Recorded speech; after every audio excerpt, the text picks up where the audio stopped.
Et on est en direct. Bonsoir, bonsoir à tous. Aujourd'hui, on va pas faire de rappel, sur la réforme des retraites pour une première fois, puisque j'ai décidé de faire donc une émission totalement sur autre chose. On va abandonner un peu l'actualité pure de dur, on va parler du travail. On va essayer de réfléchir ensemble au travail et bah, au fait que c'est mal barré pour trouver un travail dans les prochains temps. Hein, puisqu'il y a des petits taquins, qui j'ai déjà évoqué ça, m'ont taquiné en disant: «Oui, mais tu vois la différence entre travail et emploi?» Ouais, non, on va parler effectivement indifférenciamment du travail et de l'emploi. Vous allez Ceux qui sont un peu plus, sur le concept pourront voir là où il y aurait des choses à modifier dans le discours, mais vous allez comprendre sur l'idée générale. L'idée générale, on va pas rentrer dans des considérations, sociologiques voilà, alors on va parler du travail et puis là on va parler de l'emploi et de comment ça on parle du travail. Et on va commencer par parler, pour parler du travail, on va commencer par parler en fait, des métiers qui ont disparu et vous allez comprendre que ça va être un des fils rouges du truc. Les métiers qui ont disparu alors. Il y a très en fait, la raison pour laquelle je fais ce sujet-là, c'est qu'il y a très longtemps, il y a 8 ans, puisque j'ai revu la vidéo aujourd'hui, il y a 8 ans, Usul, qui travaille aujourd'hui à Mediapart, avait sorti une vidéo la sur le salaire à vie. Bernard Friot et ce genre de donc une idée d'avoir un salaire, tout au long de sa vie et il parlait aussi pendant cette vidéo, il mettait une courte intervention d'un chercheur qui s'appelle Paul Jonion, qui est anthropologue, qui disait que le travail disparaît et il prenait l'exemple des dactylos. Les dactylos, c'est, des personnes, souvent des femmes, qui étaient employées à taper des rapports, à taper des trucs, mais donc c'est à l'époque où il y avait pas de photocopieuse, il y avait pas ce genre de choses et donc elles tapaient à la machine à écrire et aujourd'hui, pour remplacer, 1000 dactylos, vous avez besoin d'une imprimante qui vous fait le même travail pour beaucoup moins cher, hein, et puis en beaucoup moins de temps. C'est pas le seul travail qui a vraiment disparu. Il y avait avant des allumeurs de réverbères. Il y avait, beaucoup de travaux dans l'agriculture. En fait, rien qu'avoir un tracteur, vous faites disparaître, ce que fait un cheval, vous faites disparaître, ce que fait beaucoup de enfin, ce que pouvaient faire beaucoup d'employés, agricoles. Et plus récemment, vous avez les personnes qui étaient en charge des relevés de compteurs, donc de gaz, d'électricité et d'eau, qui ont, qui le ces travaux-là, j'ai déjà fait du relevé de compteurs d'eau, ces travaux-là ne sont plus à faire parce que maintenant, dans les compteurs, vous avez des moyens de les relever en automatique. Le le travail de relever, enfin, pour relever des compteurs a disparu ou est en passe d'être complètement, détruit. Et là, je vous parle de travaux, de travaux qui ont disparu, mais il y a aussi, ce qu'on appelle la destruction d'emplois. Donc, la délocalisation, ce genre de choses. Et on pourrait dire: «Oui, il y a des travaux, en fait, ils ont juste été délocalisés, ils ne sont pas détruits». Mais en fait, c'est pas aussi simple que ça parce que quand vous prenez une entreprise, enfin une usine en France, que vous la délocalisez mettons en Asie. Vous prenez pas 3 000 postes et vous les remplacez français, vous les remplacez par 3 000 postes étrangers. C'est vous prenez 3 000 postes français et vous allez perdre, donc selon l'endroit où vous êtes, selon la spécificité du truc, vous allez perdre, entre 20 et 70 du nombre de salariés nécessaires parce que votre nouvelle usine sera beaucoup plus, performante, elle aura besoin de beaucoup moins de monde pour faire le même travail. C'est tout l'intérêt de la robotisation, tout l'intérêt de, l'évolution des techniques. Et donc on a cette idée que le l'ensemble des métiers, il y en a plein qui vont disparaître parce qu'on n'est plus efficace, on a plus de, bah, en fait, avec des robots, vous faites plus de choses, plus vite, pour moins cher. Un robot, ça travaille, beaucoup plus vite et puis ça peut même travailler alors qu'il y a personne autour. Et pour illustrer ça, on a eu, récemment, heu, ChatGPT que vous connaissez, hein, donc une IA, de discussion, enfin, qui va discuter, qui va faire plein de choses. Une IA à qui on a dit, «Oui, qu'est-ce que tu vas remplacer comme métier bientôt?» Et ChatGPT qui dit: «Bah, en fait, je vais remplacer plein de métiers et il en resterait 34 métiers, qui seraient pas touchés par ce que fait ChatGPT». Les voilà. Vous pouvez, regarder, on va regarder vite fait, hein, mais là, c'est une liste des métiers que ChatGPT dit: «Je ne pourrai pas le faire dans les prochaines années, les prochains mois, je ne pourrai pas les remplacer». Les abatteurs, emballeurs de viande, les aides-couvreurs, les aides-maçons, maçons de blocs, tailleurs de pierre, c'est beaucoup de métiers, très très physiques. C'est beaucoup de métiers, qui en fait, ne dépendent effectivement pas, de ce qui est, informatique. Donc évidemment, ChatGPT ne peut pas remplacer ça. Mais est-ce que c'est si impossible que ça de remplacer, ces métiers-là? Heu, hein, il y a même, serveur, employé de restaurant et aide-barman et les barman tout court d'ailleurs. Est-ce que, tout ça, on peut, se dire: «Ça va rester, ça va se conserver, il restera quand même des emplois», mais quand même, si c'est les emplois qui restent, je vous garantis, il y en a pas mal, vous avez pas envie de les faire, hein, et il y en a même qui sont un peu, comment dire? Rien que quand vous regardez la liste, par exemple, plongeur, si c'est plongeur pour, nettoyer des assiettes dans un bar ou dans un restaurant, heu, nul doute qu'un jour existera comment dire? Des lave-vaisselle qui pourront faire tout ça, qui pourront totalement, remplacer les plongeurs. Donc c'est pas ChatGPT qui va remplacer les plongeurs.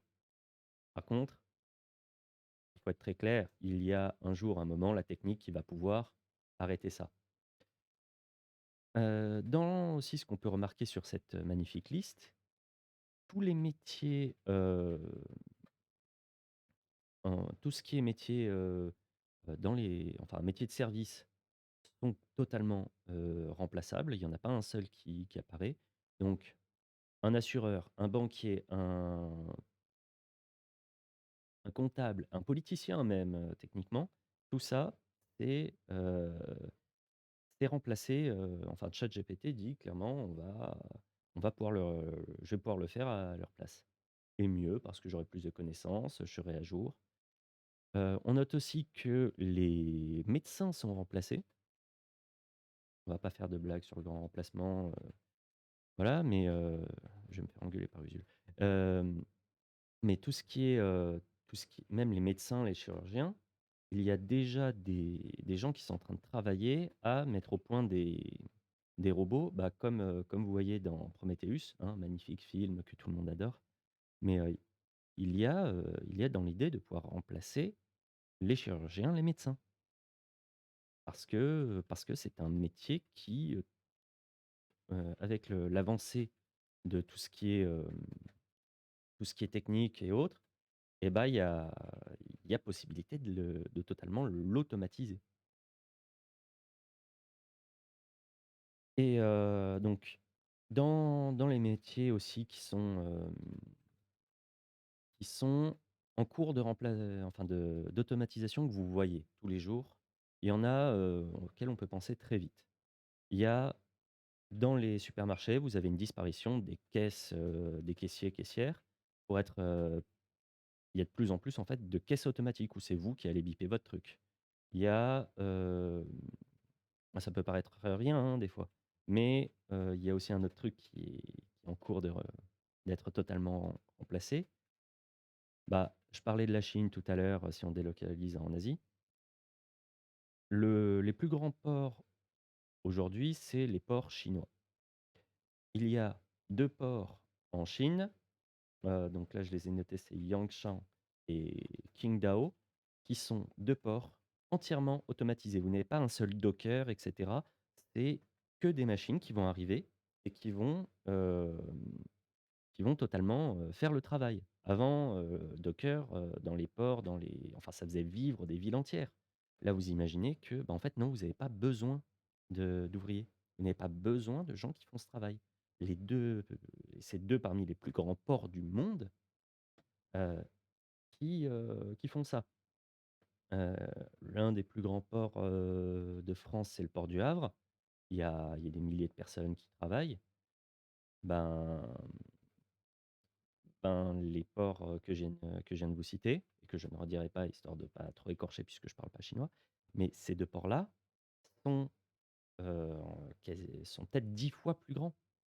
Donc vous avez, potentiellement 10 fois plus de postes qui auraient pu être existants, mais non, il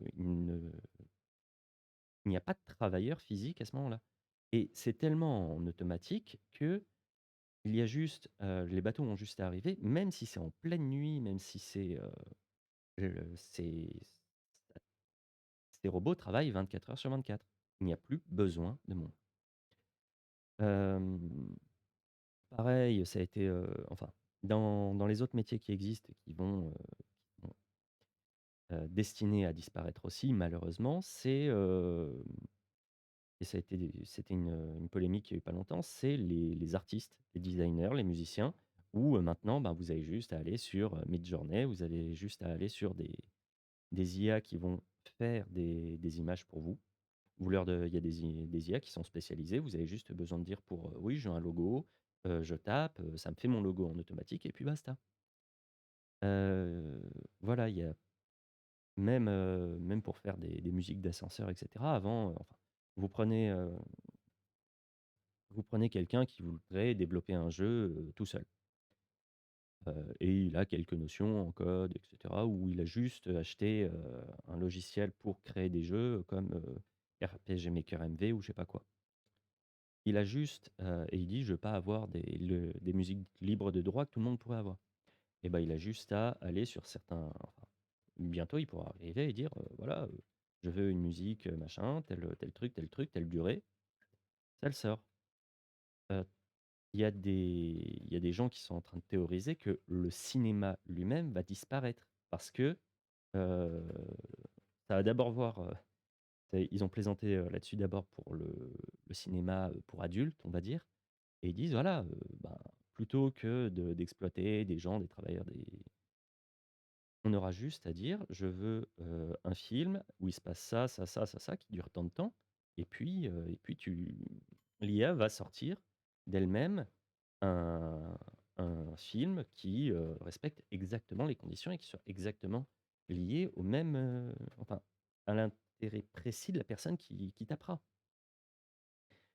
Il y a On va aller vers vraiment des centaines et des centaines d'emplois qui vont être balayés par l'automatisation et heu donc on se pose la question, heu, qu'est-ce que ces gens qui n'ont pas d'emploi, qu'est-ce qu'ils vont faire?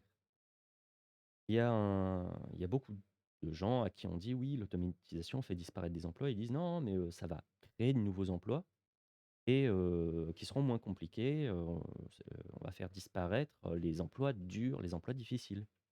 Bon, déjà, c'est pas les premiers à disparaître visiblement et en plus, quels emplois? Ça, c'est un salut John. Quels emplois vous faites, vous créez? Puisque on entend, souvent ça. Qu'est-ce que Comment on réagit face à la robotisation et aux emplois qu'elle détruit? Et les gens disent: «Oui, il y aura des nouveaux emplois». Oui, mais en attendant, on n'est pas sûr qu'il y ait autant d'emplois, on est dans une telle, modification du monde du travail, une telle, révolution du monde du travail où, en fait, théoriquement, on pourrait se passer de plein, plein d'emplois, heu et donc ChatGPT qui dit: «Ouais, il y a 34 emplois que je peux pas faire». Bah,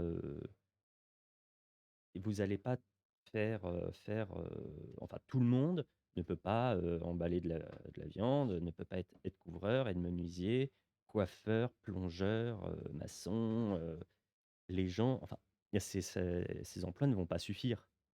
Ils vont pas suffire, autant dans en fait, c'est très spécifique à l'Europe, mais un pays qui aura la capacité de faire tous ces boulots-là à une IA, enfin tous ces boulots sur ça à une IA, je vois pas en France être, enfin tout le monde être dans cette liste-là. Ce n'est pas possible et je dirais même, c'est même pas enviable et ah oui, aussi dans la musique ça emploie encore des gens, hein, mais vous pouvez faire disparaître aujourd'hui les chanteurs et les chanteuses. Là, je vais donner un exemple qui parlera à certains. Heu, Si vous connaissez comment dire? Hatsune Miku. Hatsune Miku, c'est, le premier projet on va faire un groupe de musique en fait, mais il y aura une voix, mais il y aura pas vraiment de chanteuse, derrière. Hatsune Miku donc c'est, une chanteuse virtuelle au Japon où l'entièreté de enfin sa voix, c'est la voix de quelqu'un qui a été modélisé pour le coup. Les Daft Punk sans personne dessous, let's go. Bah oui, mais c'est ça. Hatsune Miku chante, enfin c'est une voix qui a été modélisée. C'est un truc qui est vieux puisque c'est 2007 pour la sortie officielle du projet Hatsune Miku qui a normalement était pas destiné à ça, mais bah, ils se sont aperçus que ça avait une grosse résonance dans l'univers geek, heu et Daft Punk, tu pourrais quasiment faire le même la même chose. Hem, Ce serait probablement moins difficile à faire, mais Hatsune Miku, voilà, 2007, c'est sorti. 2012, c'était un vrai succès commercial. Heu, Là, j'avais trouvé des statistiques, puisque j'ai cherché un peu. En 2012, 95 des étudiants de la fac de Tokyo, avaient entendu parler ou connaissaient bien, voilà et vous faites disparaître comme ça des chanteurs, des chanteuses, surtout qu'il y aura pas de comment dire? Il y aura pas de retraite pour ces gens-là. Il y a pas ils vont pas la personne ne va pas vieillir. Sa qualité de voix ne va pas aller en descendant, pas comme Renaud. Le tacle était facile, mais vous voyez, imaginez, vous avez une IA, heu, qui serait sortie il y a quelques années avec la voix enfin, qui sera un Renaud attends, coucou. Petite question, est-ce que cela va être bénéfique pour certains métiers ou complètement négatif? Je suis en pleine création d'entreprise. Est-ce que cela vaut le coup car mon métier n'est pas dans la liste, designer mode et vêtements et créatrice de vêtements? Et ben, en fait, c'est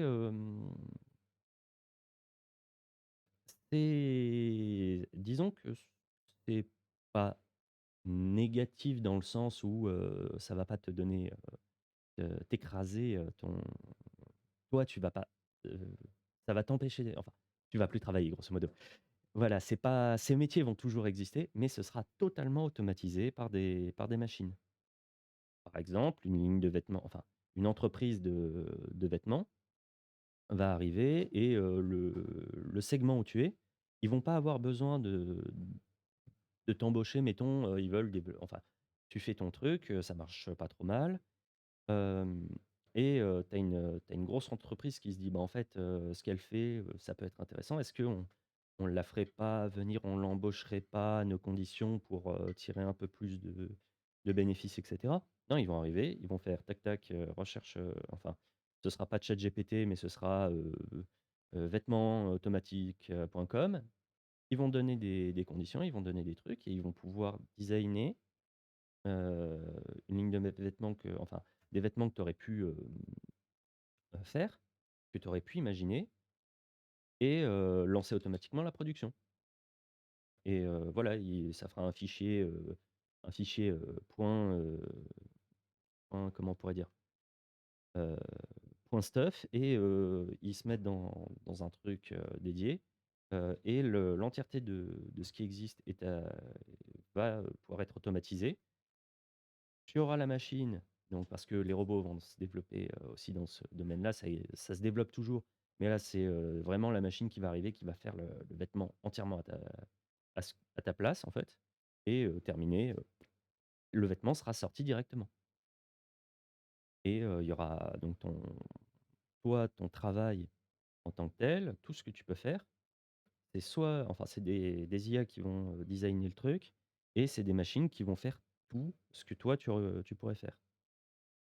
Ce qui était complètement, impensable avant, ben, les techniques de robotisation vont le permettre. À la limite, toi, ce que tu vas avoir, c'est peut-être si, tu as un peu d'argent, beaucoup d'argent, dirons-nous, remplacer, ta partie, physique, simplement enfin, par l'achat d'une machine qui ferait tout à ta place et la partie recherche de concepts et autres par, justement, tu vas taper, «Je veux faire ça, ça, ça, à la place d'imaginer: «Oui, je vais y arriver comme ça» et tu ferais par exemple, on te demandera un tra je dis ça parce que j'ai un ancien, enfin le voisin du dessus, était aussi, couturier et cetera. Mettons, tu veux sortir une ligne de vêtements qui fasse style bavarois, des années, je dis au hasard, bavarois 1930 ou 1830 ou autre mais je vais y intégrer des trucs un peu récents. Au lieu de faire des longs travails de recherche et cetera, tu demanderas à une intelligence artificielle de te faire un truc un peu dans ce style-là. Ça va te donner des idées, des images et si tu as une technique, enfin et si tu as pu remplacer toute ta force de main-d'œuvre et de travail derrière par une machine et bah, tu auras juste à faire le transfert entre les 2. À la limite, c'est tout ce qui toi te restera. En réalité, les investissements que ça te demanderait, non pas du côté IA, mais du côté comment dire? Du côté, physique, ça va être le plus cher. Il suffit de voir dans n'importe quelle usine, pour produire un truc, quasiment en automatique, il faut énormément de en gros, c'est adieu l'artisan et bonjour à l'industrie de masse. Voilà, c'est une augmentation encore de l'industrie de masse.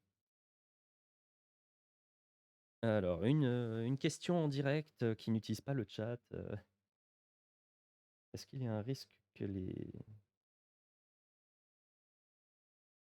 nananana, c'est une bonne question, c'était déjà bien démarré. Donc une question en fait sur un risque que les arts, vont devenir enfin les arts faits à la main et donc probablement aussi l'artisanat. Mmh? Ah oui, donc les arts, les chants, vont devenir un truc de riche. Est-ce que l'humain dans la création va devenir tellement cher que seuls les riches pourraient se le permettre? Heu, En fait, c'est assez bah, c'est assez. C'est pas encore tout à fait ce qui se passe, d'avoir, ce côté où, il y a plus que enfin, les riches, en fait, les personnes qui ont beaucoup de moyens utilisent des employés humains plus que d'autres employés pour faire, pas mal de travail. Ils vont pas, par exemple, c'est pas quelqu'un de riche, c'est pas quelqu'un qui va arriver, qui va acheter un robot qui va nettoyer le sol et puis, il va pas utiliser sa machine à laver lui-même. Il y a encore trop de choses je parle de gens vraiment très riches. Heu, il y a toujours des trucs qui sont à faire, à la main et donc résultat, ils emploient des gens pour le faire. Effectivement, je ne pense pas que, s'ils avaient même juste à appuyer sur, un truc pour faire exactement la même chose que s'il n'y avait pas d'humain, ce serait pas tout à fait la même chose. Pareil, si on pense à l'opéra et le théâtre, si on part à l'origine du théâtre, c'est un truc qui était fait pour tout le monde, pour la cité en Grèce. Aujourd'hui, il n'y a plus que, une très mince élite intellectuelle à pouvoir, enfin qui vont au théâtre et qui ont d'intérêt à aller au théâtre. Les gens, un peu plus, tout venant, bah, ils vont voir des films, même si c'est pas du tout la même chose, il y a toujours des gens qui vont au théâtre parce que, ils préfèrent, ils ont plus cette idée-là. Est-ce que ça peut se faire pour, l'intégralité des arts? C'est une possibilité. Un peu comme, les artistes, contemporains qui font des choses un peu bizarres et qu'on ne critiquera pas. OK, ça touche enfin, ça ne n'impacte effectivement que le très haut du panier et puis ça permet de faire plein de détournements pas de détournement de fonds, mais des pseudo, crédits à l'art, enfin crédits d'impôt qui, sont complètement débiles. Mais c'est pas impossible effectivement qu'on arrive sur, une très mince frange, de l'artistique, de l'artisanat, de ce genre de choses où en fait oui, il y aura plus que les plus riches qui pourront arriver et dire: «Ouais, mais en fait, moi j'ai du costume», enfin par exemple les costumes sur mesure, ça va encore être pendant un certain temps enfin pendant très longtemps, ça va être existant. Le prêt-à-porter n'a pas fait disparaître, le costume sur mesure. Parce qu'il y a toujours des gens, même si c'est beaucoup plus réduit, il y a toujours des gens qui peuvent se payer ça. Il y a beaucoup moins de gens qui le font, enfin, en pourcentage de la population, mais il y a toujours des gens qui vont voir des des costumiers qui vont leur faire des costumes sur mesure. Donc ça va peut-être pas, dans 100 des métiers, peut-être ne vont pas disparaître intégralement tout de suite, mais c'est quand même pas ça va concerner une très mineure frange de la population et et puis de toute manière, il y a un autre point en fait qui a permis de limiter, parce que quand vous détruisez un métier, normalement vous vous retrouvez avec quelqu'un au chômage. Pourquoi, les révolutions industrielles, pourquoi, toutes ces avancées, enfin ces gains de productivité n'ont pas fait disparaître tous les emplois? Eh bien, la réponse se trouve peut-être dans la réduction du temps de travail, qui, par exemple, dans les années 1800, il y avait des semaines de 6 voire 7 jours de travail hebdomadaire. Les enfants travaillaient, il y avait 70 heures de travail peut-être, par semaine. Voilà, c'était des cadences de travail qui étaient infernales, qu'on ne peut même pas imaginer aujourd'hui, même si ça existe toujours dans certains coins du monde, hein, un peu moins aujourd'hui, en Chine, par exemple. En Chine, les conditions de travail sont négociées pour être meilleures. Mais le fait de réduire au fur et à mesure la le temps de travail a permis de faire en sorte que, bah, vous ayez besoin de plus d'ouvriers. Quand même, vous pouvez pas arriver enfin, entre quelqu'un qui, travaille 80 heures et quelqu'un qui travaille 40 heures, bah, en fait, vous allez devoir payer 2 personnes à faire 80 heures de travail quand même. Mais, enfin, dans la productivité, il y a quand même un gain puisque sinon tout se serait effondré. Il y a d'autres choses qui sont rentrées en ligne de compte depuis qu'on a commencé à baisser le temps de travail, c'est les guerres qu'on avait eues avant. Faut pas se cacher, 14-18, ça a quand même mis un gros coup à la natalité et donc résultat, bah, vous avez moins de gens sur le marché de l'emploi, bah, bah, ça pose moins de problèmes, hein, si vous réduisez le nombre d'emplois disponibles, mais que vous avez des gens qui sont morts et bon, bah, il y a plus, enfin, ils sont pas au chômage. Il y a, les congés payés aussi. Le fait que depuis donc c'est 1936, Front populaire qui met, 40 heures de travail par semaine et 2 semaines de congés payés annuels. Bah, forcément, le temps de travail, diminue et vous avez besoin d'embaucher plus de monde un peu pour faire la même chose. Après la guerre, enfin après 39-45, donc il y avait aussi une, autre baisse de natalité, il y avait des gens qui étaient plus là. Heu, la raison pour laquelle il y avait pas de chômage de masse aussi, c'est que fallait reconstruire la vie, enfin le pays. Donc il y avait une énorme demande de travail, malgré donc avec un temps de travail réduit et ça pendant très longtemps, pendant les 30 glorieuses, il y avait le plein emploi ou quasiment. Je réduis un peu le truc, hein, pour pas être trop long et trop exhaustif parce que c'est compliqué, mais voilà, il y a cette idée qu'après, donc pendant 30 ans, il y avait quasiment tout le monde qui avait un travail et ça se passait très bien. Ça a pas duré longtemps puisqu'on est sorti des 30 glorieuses depuis, bah, quasiment q plus que ma naissance. Et on a eu le chômage qui a commencé à revenir. Et là, c'est donné 2 grandes lignes directrices, différentes. Il y avait les socialistes, grosso modo, avec, Mitterrand qui disait: «Bah, il faut diminuer encore le temps de travail pour que, ça donne, plus d'emplois» et la ligne plus, de Chirac jusqu'à aujourd'hui Macron, qui est en mode, bah, en fait, il faut, permettre aux gens de travailler plus longtemps, plus de fois par semaine, enfin plus d'heures par semaine et cetera. Parce qu'on a besoin de ça pour, la croissance, pour, comment dire? Pour, payer les retraites, hein, pour, voilà, il faut qu'il y ait, en fait, il faut qu'on réouvre à augmenter le temps de travail pour arriver à faire quelque chose. Vivement la semaine de 4 jours. Ouais, mais donc ça, c'est, la ligne, qui était socialiste avant. Hem, c'est il faut réduire le nombre d'heures de travail. D'ailleurs, c'est ce qu'avait fait Mitterrand. Il était passé des 40 aux 35 heures.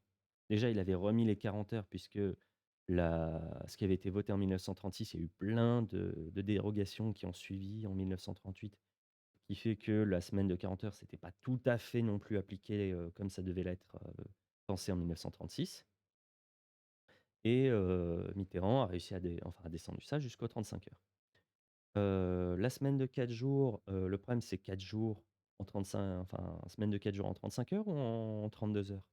Parce que si c'est en 35 heures, ben, tu diminues pas le nombre d'heures de travail. Tu diminues, le nombre de jours où tu travailles, mais pas le nombre d'heures de travail et et en 32 heures, oui, voilà, on est d'accord et il y a plein de choses aussi qui ont été pensées pour, créer des emplois. Parce qu'il y a des gens qui disent: «Oui, non, mais on a un nombre de chômeurs qui est pas tellement en augmentation que ça par rapport à tout ce qui se passe, et il faut libérer l'em l'emploi, enfin le code du travail pour, enfin il faut casser le code du travail pour, le retour à l'emploi». 1°, les chiffres du chômage sont toujours sous-estimés parce qu'il y a des radiations, sauvages qui sont effectuées très régulièrement et les emplois qui sont le plus créés aujourd'hui, c'est des emplois précaires. 4/5 des emplois qui sont créés aujourd'hui, c'est des emplois précaires qui ne permettent plus de nourrir les gens. Hein, un chauffeur Uber, il a un salaire qui est pas non plus, génial par rapport à ce qu'il travaille. Heu, plein de métiers qui sont vraiment, très très nuls par rapport enfin, qui ont un salaire qui est ridicule par rapport au coût de la vie aussi. Donc est-ce qu'on a besoin de créer ce genre d'emploi à la con? Ben, non, puisque ça relève de l'exploitation quand même, ça ne fait qu'augmenter artificiellement le nombre de travailleurs, mais en réalité, vous créez pas des emplois où les gens peuvent s'en sortir. Donc heu, l'utilité sociale du travail est très faible. L'utilité sociale du travail, normalement, c'est de faire en sorte que les gens fassent société et aient intérêt à, ce que la société se passe bien, parce que ils ont un emploi qui est stable et qui, leur permettent de vivre. Si l'emploi n'est pas stable et qu'il leur permet pas de vivre, ça va pas beaucoup enfin, c'est pas un emploi qui va être, socialement, constructeur. Il y a beaucoup aussi de fausses créations d'emplois. Dans le sens, on se souvient de 2015 à 2020 grosso modo, il y avait des startups. On nous vendait ça comme, le nec plus ultra, la nouvelle façon de travailler. La startup, enfin, fallait être flexible, fallait faire plein de choses. Bon, quand il y a eu le covid, bizarrement, à partir de 2020, on n'en a plus beaucoup entendu parler parce que les startups qui étaient basées sur, du vent, elles ont claqué, hein. Faut arrêter les conneries. Hem, il y a pas mal de pays européens d'ailleurs qui ont aussi un code du travail plus souple que le nôtre. Ça crée beaucoup d'emplois pauvres, mais ça crée pas des emplois qui soient très structurants et puis, ça règle pas les problèmes heu, les emplois vont disparaître, je vous l'annonce, hein. La plupart des emplois vont disparaître et comment on s'en sort? Heu, voilà, la plupart des emplois que vous pouvez imaginer, heu, même si on prend la liste qui est là, heu, vont totalement, parce que ChatGPT dit: «Il y a que ces emplois-là que je peux pas remplacer». Tout ce qui est maçon, par exemple. Les, mmh, Aujourd'hui, il y a des ingénieurs qui sont en train de réfléchir à créer des imprimantes 3D pour des bâtiments. C'est-à-dire que vous avez, au lieu que ce soit, vous avez une machine au milieu et elle va passer, poser du béton comme ça, de manière très basique, et cetera. Et donc résultat, vous avez plus besoin de maçons, ou plus autant besoin de maçons. Heu, comme je disais tout à l'heure, les chirurgiens, ils sont ils sont destinés à être remplacés par une machine plus tard. Les Rien, même si on prend les travaux qui rapportent le plus, enfin les emplois qui rapportent le plus, qui brassent le plus d'argent, les traders, faut savoir que la les échanges d'actions en bourse, il y en a plus de 99 qui sont faits par des programmes. C'est plus, des gens, quand vous voyez des images de Wall Street où tout se casse la gueule et que vous avez plein de gens qui gueulent partout, en réalité, la plupart des ordres d'actions qui sont effectués, qui sont réalisés, ce sont par des machines. C'est un logiciel qui va dire: «Il y a telle variation, telle variation, telle variation et il faut acheter, il faut vendre». Ce qui peut donner d'ailleurs des crises éclairs. Il y a des fois ça a déjà été observé où, parce que la machine fait une connerie, il y a des actions qui peuvent perdre 20 d'un coup parce qu'il y a un truc, qui est mal analysé à un endroit. Il y a une machine qui dit: «Vendez», il y a une machine qui fait: «C'est en train de vendre, donc il faut vendre» et une autre machine: «Ah, ces 2 machines-là ces 2-là, vendent, on vend», vous faites artificiellement cracher quelque chose alors que en réalité, il y a rien. Et je vais pour, illustrer tout ce que je dis, je vais utiliser quelque chose que j'aime énormément. On va parler de jeux vidéo. Alors, si ça va bien, je vais vous parler de Timberborn. Ouais, parce que j'adore ce jeu, donc je vous le montre. Et parce que c'est aussi très intéressant. Alors Timberborn, je vais vous faire un truc très simple, une présentation très simple. Allez, on prend la carte de base, on prend le truc, normal, démarrer. De toute façon, on va pas faire une énorme partie, c'est juste pour illustrer ce que je dis.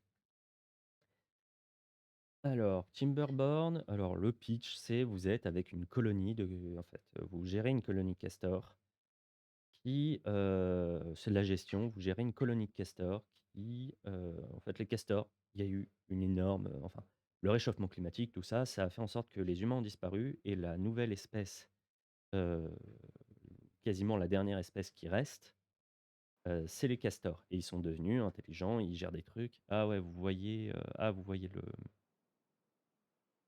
un truc que vous êtes pas censé voir. Alors, on va virer ça et on va virer ça. Et en plus, je vais en profiter pour faire un truc parce que je vois pas forcément, correctement le live derrière. On va faire ça. Comment ça, vous le voyez toujours? Ah, vous voyez toujours les statistiques. Bon, bah, on va les fermer dans ce cas-là, c'est pas OK, OK.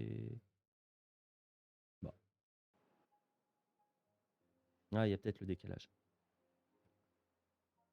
et on va l'appeler pourquoi il l'a pas mis à jour?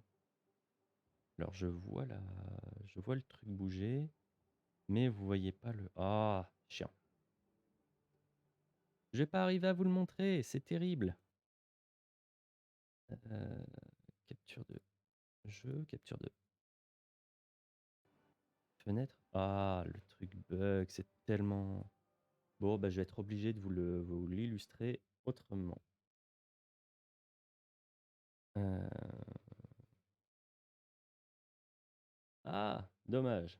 Bon, ben, on va revenir en bon, bah, tant pis, on va devoir revenir sans le truc, puisqu'il veut pas se mettre à jour. Je suis désolé, je suis très déçu de pas pouvoir vous faire ça. Je vais vous le faire, en en vocal plutôt et puis, tant pis pour le reste.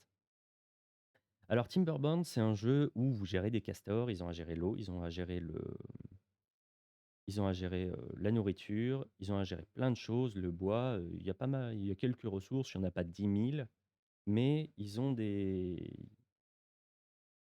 choses à gérer et il y a la population qui va augmenter, si vous donnez assez de place pour qu'elle augmente et heu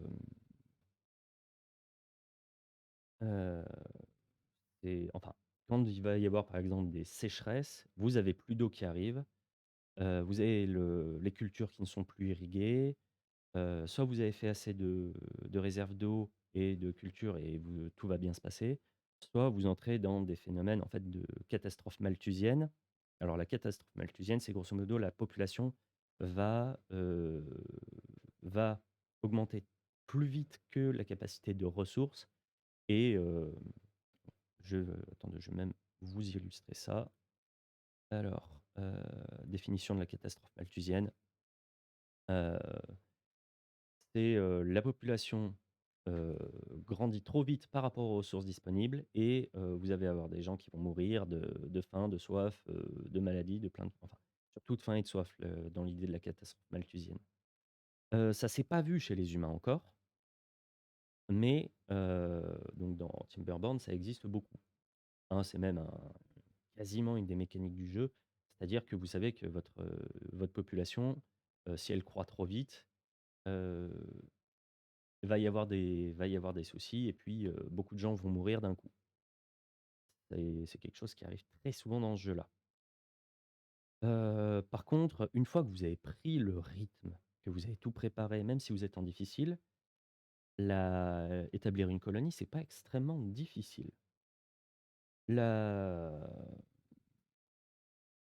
La chose qui existe dans le jeu et qui est, à mon sens, très intéressant d'en parler, que je voulais l'utiliser pour l'illustrer, c'est que vous pouvez créer des robots. Donc des robots, castoromorphes, ils font exactement les mêmes choses que les castors. Ils font exactement le même travail. Donc c'est dans l'idée à partir du moment où vous êtes capable de faire tous les travaux par, des robots, bah, vous en faites quoi de vos castors? C'est quoi l'intérêt enfin, c'est quoi le qué comment utiliser les castors ou les humains quand vous avez remplacé tous vos ou quasiment ou 90 de vos emplois par des robots?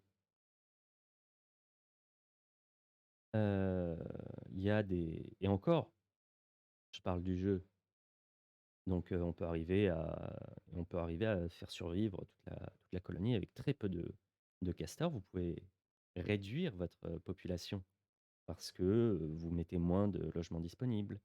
Vous mettez moins de ou pour une des espèces de castors, ils se reproduisent plus entre eux.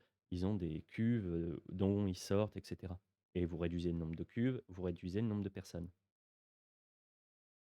Ça encore, c'est assez, facile à faire, mais vous en faites quoi quand même de vos castors qui n'ont plus rien à faire? Et donc dans le monde réel, vous en faites quoi de, vos employés qui n'ont plus rien à faire? Ou, de vos non-employés qui n'ont plus rien à faire? Vous en faites quoi des chômeurs? On commence à voir ça dans la manière dont on est aujourd'hui d'ailleurs. Il y a il y a plusieurs millions de personnes aujourd'hui au chômage ou même dans le halo du chômage puisque, vous avez pas que donc les chiffres qu'on vous donne, c'est, les chômeurs de catégorie A et puis vous avez des gens qui sont peu employés, il y a et les gens qui sont, radiés aussi, hein, puisque c'est pas parce qu'ils sont plus inscrits au chômage qu'ils sont pas, en recherche d'emploi. Vous avez les gens au RSA. Vous avez toutes ces personnes qui n'ont qui n'ont pas d'emploi réel, enfin qui n'ont pas d'emploi et derrière vous avez Bruno Le Maire qui vous dit: «Oui, mais il y a, 150 000 emplois qui sont pas pourvus sur, Pôle emploi». Alors, premièrement, bah, entre 150 000 emplois, non pourvus et plusieurs millions de personnes qui recherchent un emploi, bah, les emplois non pourvus, c'est bizarre qu'ils soient pas pourvus et quand on regarde les témoignages par rapport à ces emplois qui sont présentés, vous avez des propositions d'emploi qui restent parce que, alors qu'elles sont pourvues, parce qu'ils ont envie d'avoir, des gens sous la main. Vous avez des propositions d'emploi qui restent, enfin qui sont, totalement, fantaisistes parce qu'on demande beaucoup trop de choses pour, heu, pour être fait avec un seul poste. Vous avez des propositions d'emploi qui demandent, à un poste, enfin qui proposent un poste, mais pour un salaire qui n'est pas assez élevé. Vous avez des propositions d'emploi qui sont illégales et normalement, ce serait un peu le principe de Pôle emploi de faire en sorte que ça puisse pas être, mis.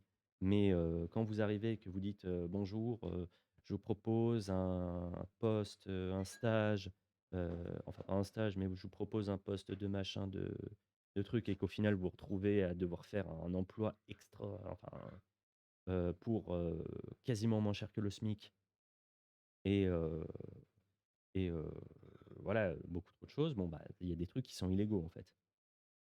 Et puis, il y a des fraudes et des arnaques aussi. Ça, normalement, c'est censé disparaître rapidement, mais il y a des fraudes et des arnaques.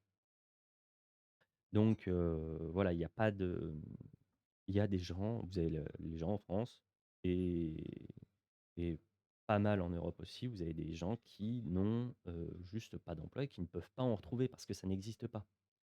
Et même en essayant de vouloir, faire des trucs, développer quelque chose, le phénomène des startups, par exemple, il y a toute une idée de, heu, il y en a beaucoup des startups, surtout aux États-Unis, il y en avait beaucoup, mais pour, une startup qui a réussi et qu'on vante que c'est le nouveau modèle de société, il y a combien de startups qui se sont pété la gueule? Et avec des fraudes et avec ce genre de choses, hein, la plus grosse fraude qu'il y avait, c'était, l'entreprise, je sais pas si c'était pas, non, c'était pas Thanatos, Biais du survivant, tout à fait. Et en fait, vous aviez une entreprise qui était, censée être le summum, le nec plus ultra, heu, un truc de bio-ingénierie et cetera, qui allait vous faire rajeunir vos cellules, c'était incroyable, ça travaillait sur telle partie, fallait rallonger les télomères pour permettre aux gens de ne pas vieillir. L'entreprise a été cotée en bourse, l'entreprise était mais en fait, c'était une, bah, allez, John, à une prochaine. L'entreprise était cotée en bourse, c'était censé être, incroyable, mais en fait, c'était une fraude. Ça faisait bosser des gens, hein, mais c'était une fraude totale et voilà. Et vous avez pas mal de trucs comme ça qui sont des fraudes totales et qui disparaissent. En réalité, il y a rien derrière, ça n'apporte rien, ça n'apporte aucune plus-value et puis, ça disparaît. Ça fait un peu bosser, mais il n'y a pas de création d'emploi. Même si, ça vous rapporte, beaucoup d'argent, mais il n'y a pas de création d'emploi sur le long terme. Ce n'est, enfin voilà, ça disparaît. Ce n'est pas des vrais emplois. Mais même avec, ces histoires de start-up et autres, bah, vous aurez jamais assez de tentatives d'essais de machin pour faire, bosser tout le monde et vous avez, enfin, il y aura jamais assez de travaux, enfin d'emplois comme ça qui seront créés pour aller à tout le monde. Et puis surtout, il faut être dans des mégapoles pour ça. Ou des métropoles, enfin, il faut être dans des grandes villes pour arriver à pouvoir toucher ce type d'emploi. Donc comment on gère cette disparition d'emplois? Alors autant dans Timberborn, je vous ai dit, c'est très simple. Il suffit de, supprimer, ce qui vous fait, créer des nouveaux, travailleurs et vous arrivez avec une toute petite population et une énorme masse de robots pour faire le travail. Est-ce que, comment dire? Donc ça demande à travailler sur, en fait, la limitation de la descendance. Donc vous avez des gens qui vous disent, «Ouais, il faut,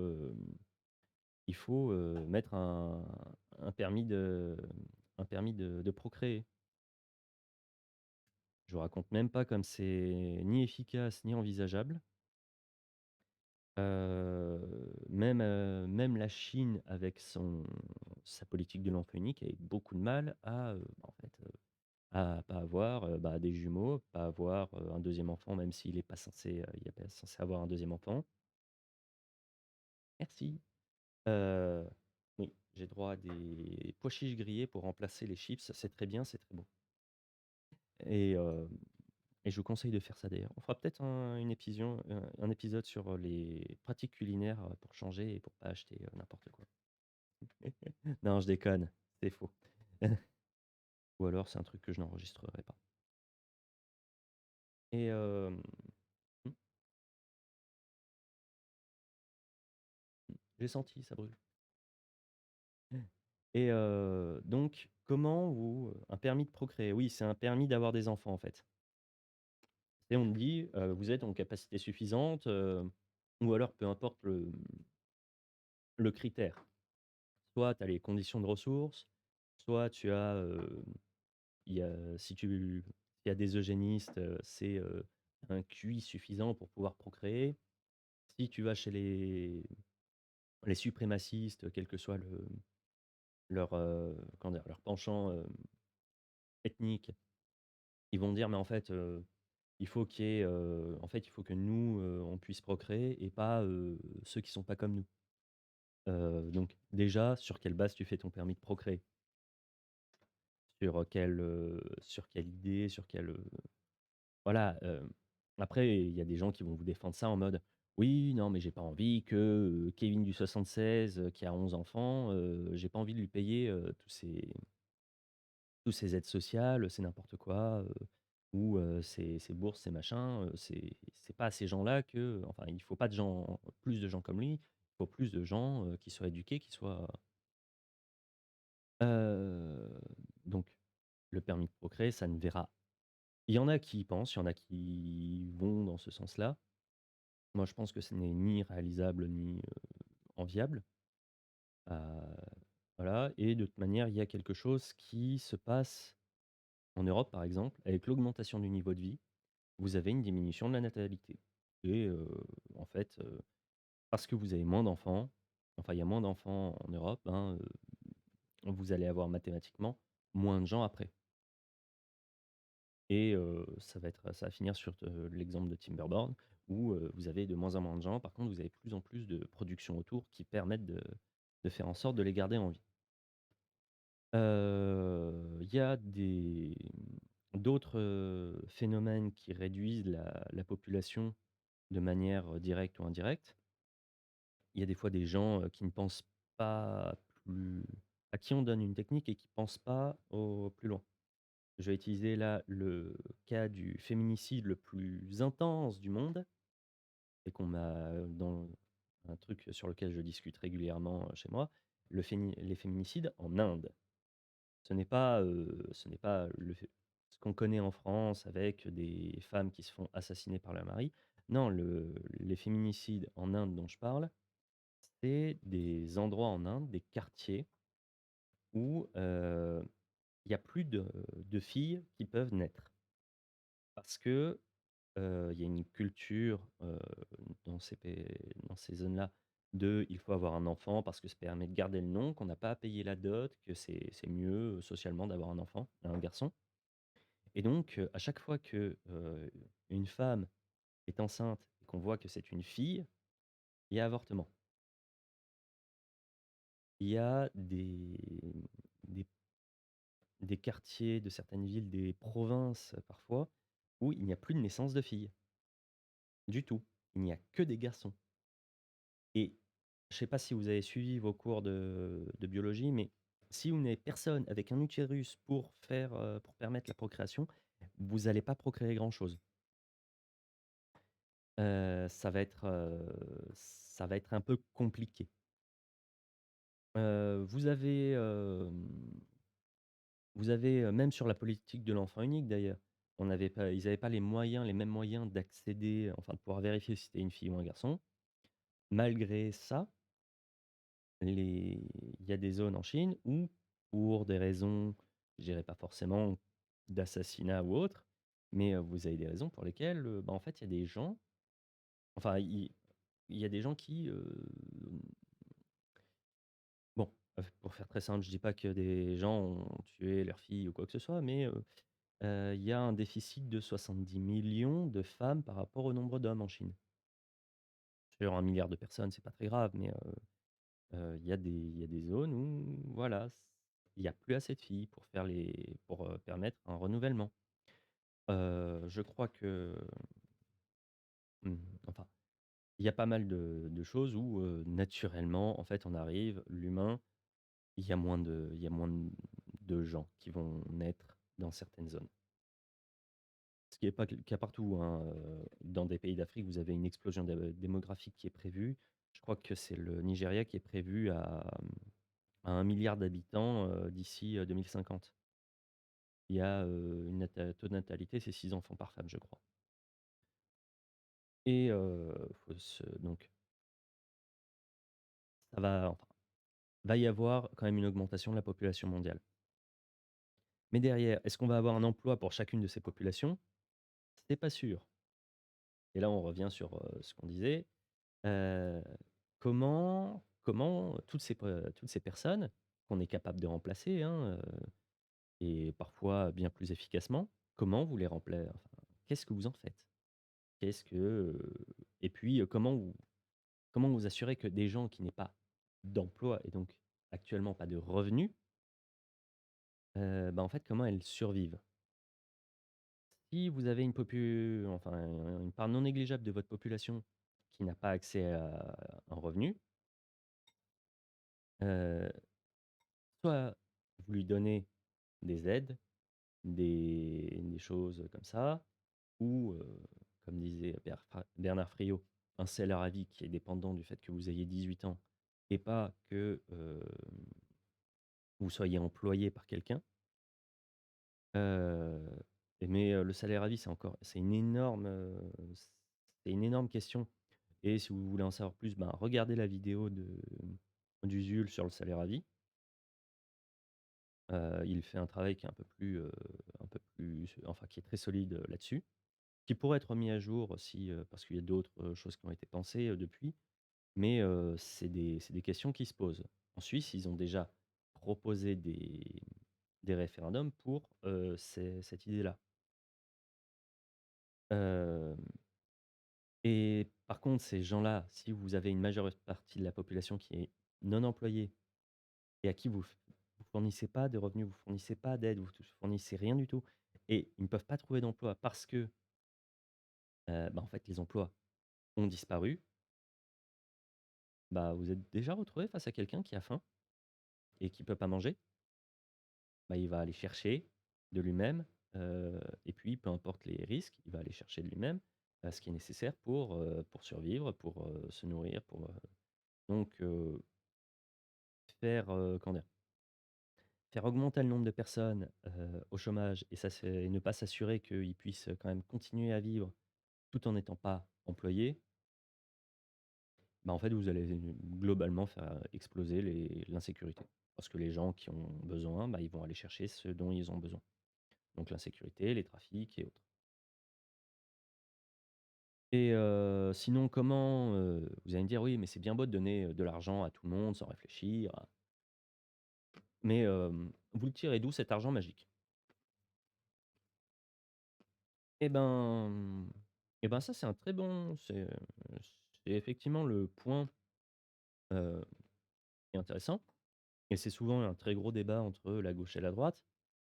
Les gens disent enfin à droite, c'est: «On va faire baisser le coût du travail, même s'il faut réduire les salaires et cetera» et la gauche va, taxer, ce qui marche le plus, enfin va créer des taxes pas mal pour pouvoir payer, bah, des fonctionnaires, payer en fait des gens et même redistribuer en fait tout ce qui est c'est ce qu'on appelle les cotisations sociales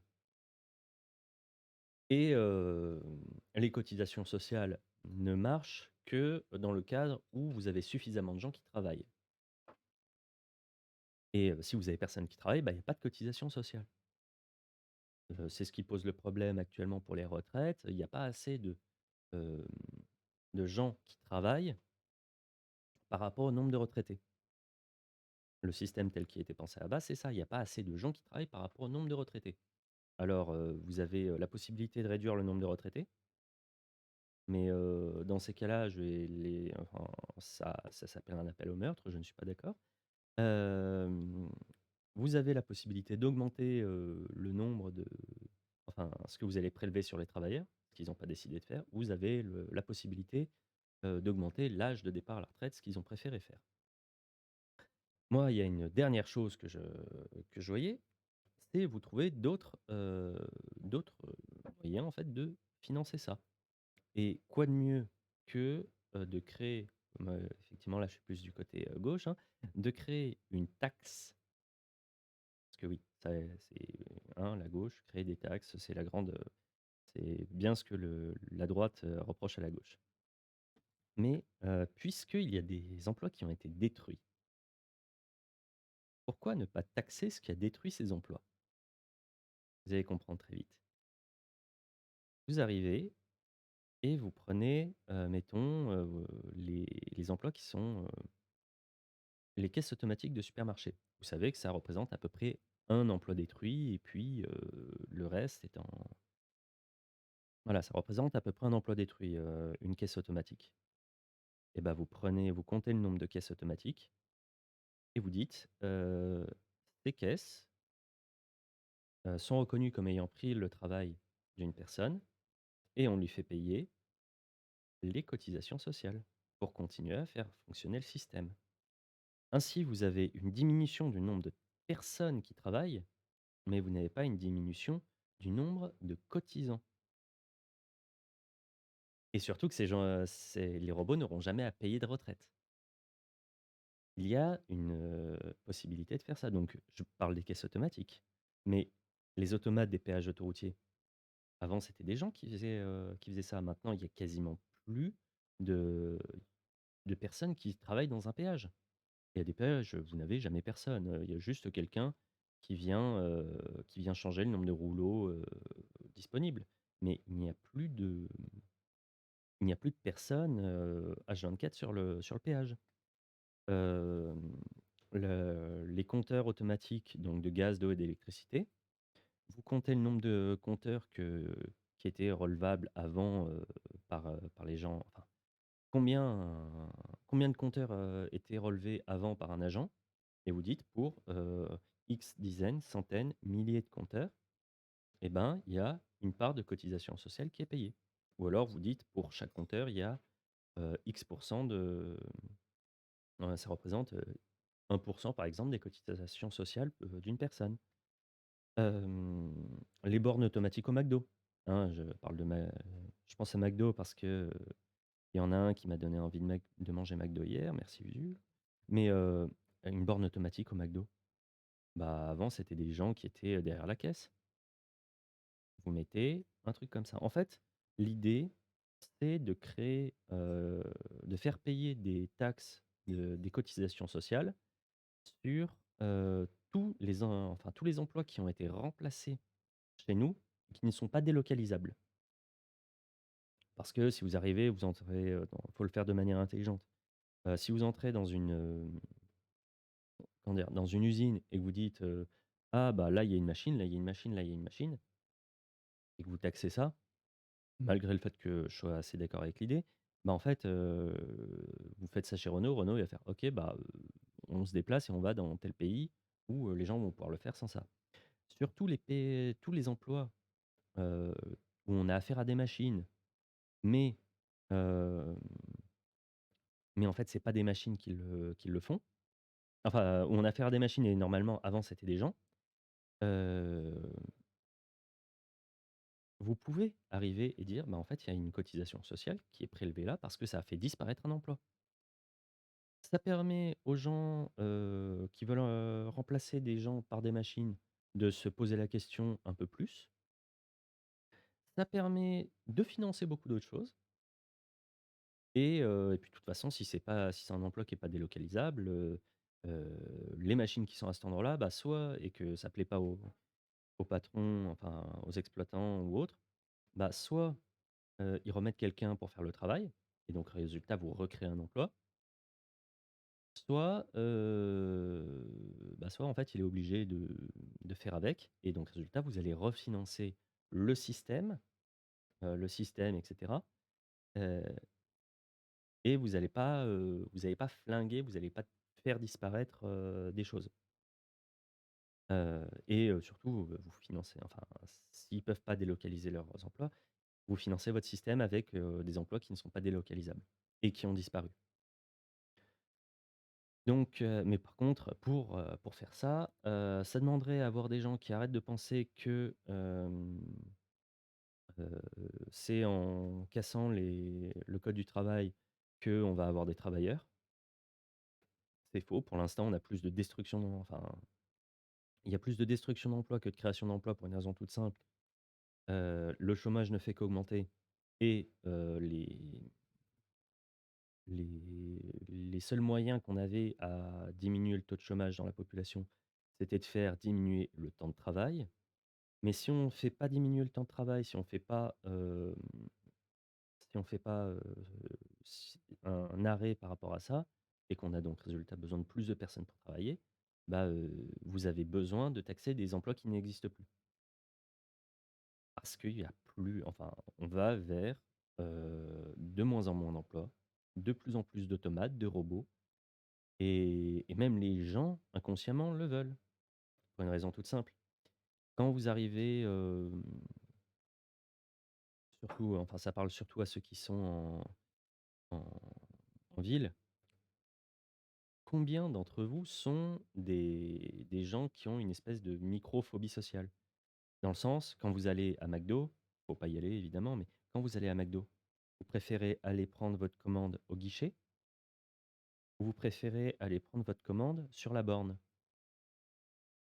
Quand, vous avez le choix entre une caisse automatique et une caisse avec quelqu'un, vous préférez lequel des 2?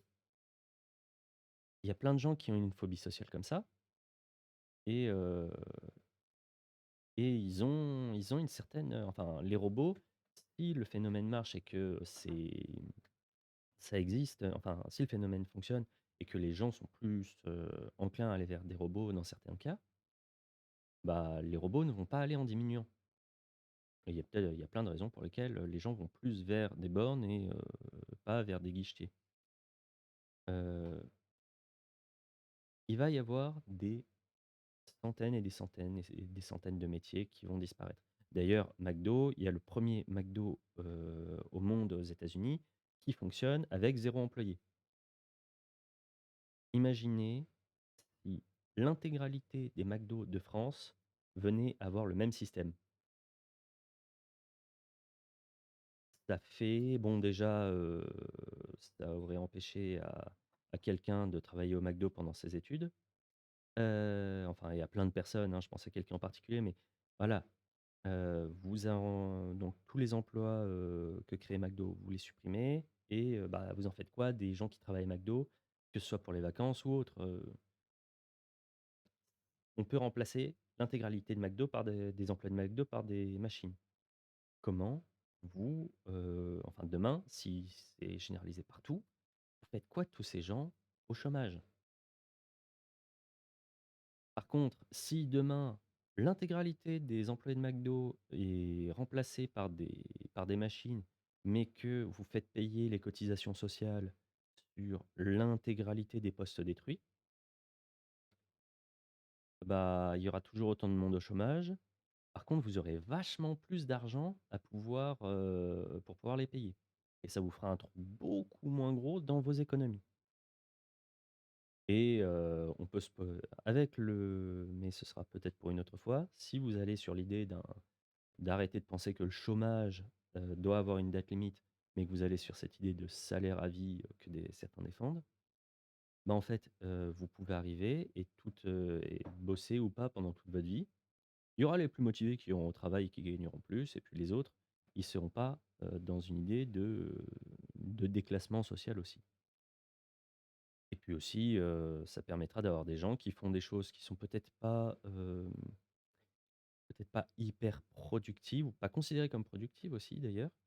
Hein, quelqu'un qui va tondre sa pelouse, enfin qui a tondu une pelouse, selon s'il est en train de tondre sa pelouse pour lui-même, s'il est employé par la mairie, s'il est employé par une entreprise privée, c'est pas la même chose. Il y a aussi la fainéantise des gens quand on prend en grande surface le nombre de mes collègues qui se font agresser par des clients parce que le prix en rayon n'est pas le bon.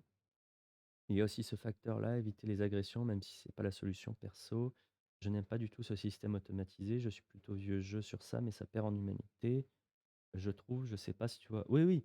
Non, il y a des gens qui auront toujours besoin d'avoir quelqu'un pour faire, caissier, enfin d'avoir un caissier, réel derrière.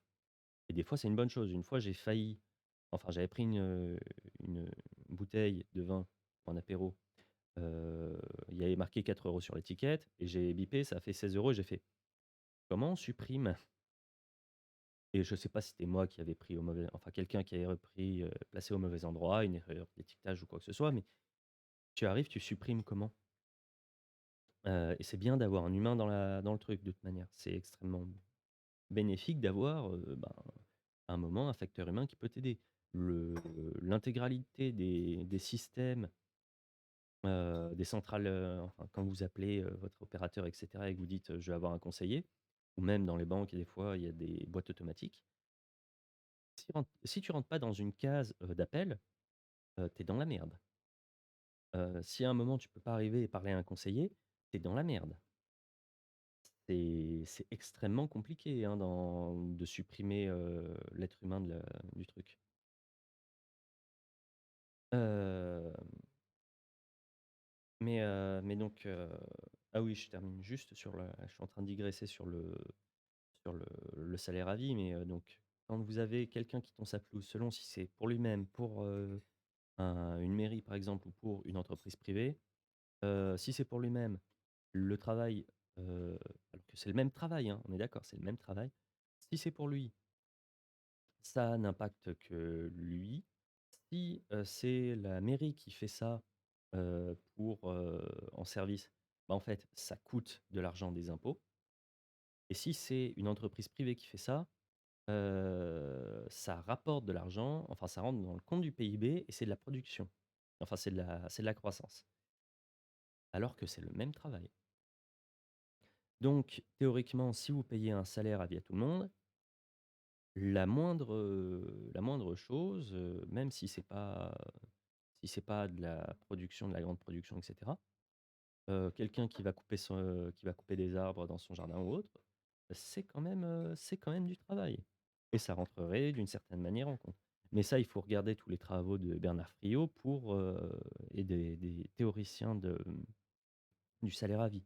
Moi, je parle de comment on permet d'avoir l'argent pour le faire.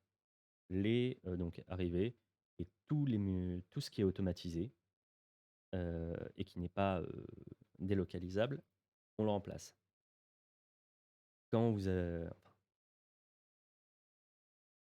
vous pouvez pas non plus remonter trop loin, dans l'idée, parce que si on prend le premier exemple que j'ai donné tout à l'heure, les dactylos, bah, en fait, vous allez pas mettre une cotisation sociale sur, toutes les imprimantes de France et de Navarre. Parce que si vous faites ça, qu'est-ce qui va se passer? Et ben, vous allez plus avoir d'imprimantes dans les entreprises. Par contre, c'est les gens eux-mêmes qui vont payer enfin, qui vont avoir des imprimantes chez eux. Et donc ça permettra de totalement se passer de cette technologie-là. Et c'est pas forcément et ce sera contre-productif, en fait. Par contre, les grands emplois enfin, la plupart des emplois qui ont été, remplacés, on va dire sur ces 30 dernières années, qui ont été supprimés, qui n'existent plus, c'est pas, c'est pas aussi, enfin, vous pouvez encore le faire. Mais il y a un moment où, faudra trouver une autre solution. Enfin, vous pourrez pas, taxer tout ce qui est automatisé dans le monde. Enfin voilà, une grande question, après, là, c'est un peu je vous expose la manière dont je peux voir la chose. Après si vous pensez que, le travail ne va pas disparaître, heu, ben, je vous dirais 2 choses. Premièrement, heu, venez en discuter. Aujourd'hui ou une autre fois et deuxièmement, si vous savez comment, ne pas faire disparaître le travail, il faut en parler tout de suite à Bruno Le Maire et aux grands économistes parce que ça les intéresse beaucoup, parce qu'ils vont se retrouver avec, avec beaucoup, beaucoup, beaucoup d'emplois, qui vont disparaître bientôt, très bientôt et je sais pas s'ils s'en rendent compte, mais s'ils s'en rendent compte que ça doit faire quelques sueurs froides. Bon, bah, je pense que j'arrive à peu près à la fin de mon raisonnement. J'espère que ça vous a intéressé, que ça vous a plu.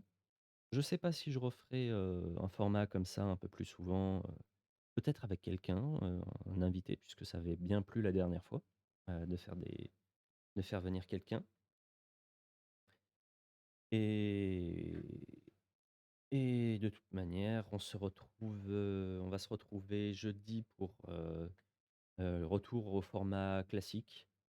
On parlera des dernières conneries, notamment, de quel est l'intérêt pour les politiciens d'aller, parler dans des médias comme Pif Gadget et autres. Qu'est-ce que ça importe à ces pourquoi ils font ça? Et j'ai peut-être, un truc à vous soumettre qui pourrait vous intéresser. En attendant, eh bah, je vais vous souhaiter, une bonne soirée, une bonne semaine jusqu'à jeudi et on se retrouve à ce moment-là.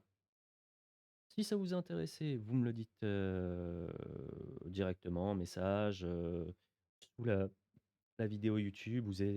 Vous hésitez pas à partager la vidéo YouTube dès qu'elle sera sortie, donc dans 2 heures. Hésitez pas à parler de ce genre de l'émission aux gens autour de vous et puis, je vous dis à bientôt. Bonne soirée à tous.